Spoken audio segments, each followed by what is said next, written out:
Over the next few weeks, the NozzleHeads will cover important and timely topics for use in the field this spring. From improving burndown to choosing nozzles to making sure you have the right herbicide, we hope to provide you with useful and relevant information for your operation. Well, Mike, today we're going to discuss our spring burndown applications, and it's that time of year here, and really dialing those things in for the best success is something we want to discuss here in this session. As I talk to retailers and growers, one of the things I make sure they all understand is we need to know which weeds are out there in our field. Because until we know what's out there, we don't know which chemistries might be best for our applications. So some of the common weeds that I see in our no-till acres that you and I face are mare's tail, henbit, chickweed as some of the early ones. And then as we get later in the year, you'll see those early emerging summer annuals. Giant ragweed would be one, and by the time you get around to some of my burn downs, even water hemp can be such an issue.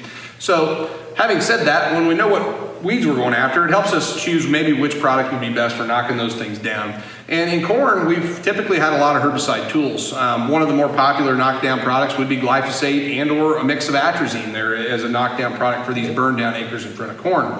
As we think about the soybean acre, those are a little bit more limited, but with our trait packages that we have in the soybeans today, it has enabled use of dicamba or 2,4-D, even without those plant back restrictions. And what really makes that attractive in my mind is one of the more troublesome weeds that we fight in mare's tail with the resistance issues around it. Dicamba is a really effective option for that burn down when you have a lot of mare's tail.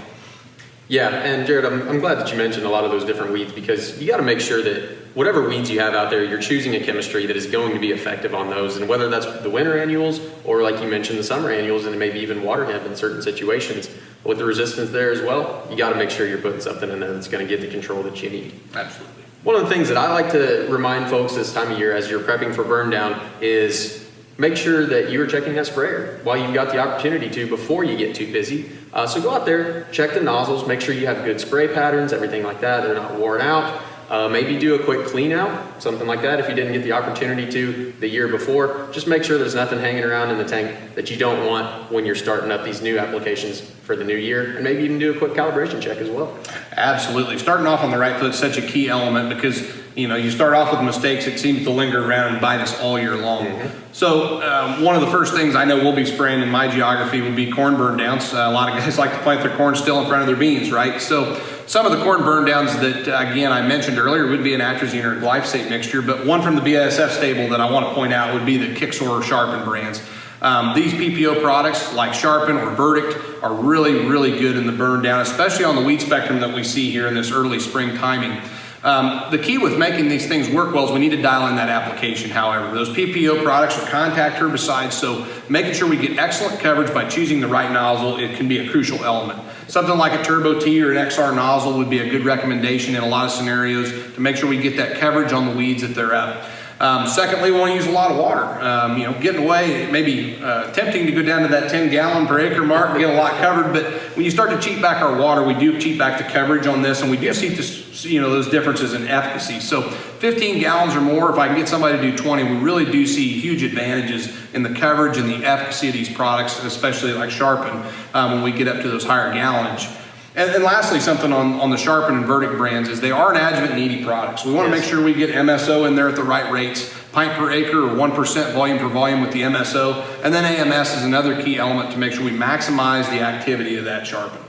Absolutely. And Jared, I think one of the exciting things about the Kixor brands or the Sharpen containing products that you mentioned is a lot of the same benefits. You can translate those over to the soybean acre as well, including that quick, fast burn down that's going to lead to fast weed death, and maybe even increase the speed up that amount of time that you can get the planter in the field if you're looking to get some early beans in.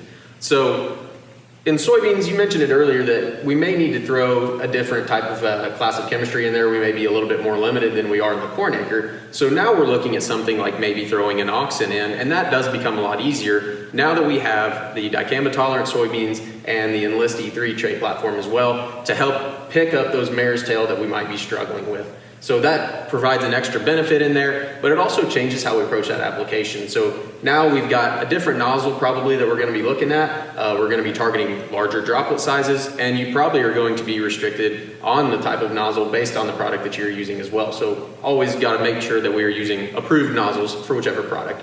On the gallonage side, really not driving as much of the coverage, but now since we've got a systemic product, maybe we can cut back, and I think 15 gallons per acre is a really good spot to be with those, and maybe you can increase the number of acres that you're covering with a single tank load as well. Absolutely. And then when we look at adjuvants, it's a different conversation. We're going to require a pH buffering adjuvant with the new dicamba technologies that we have out there.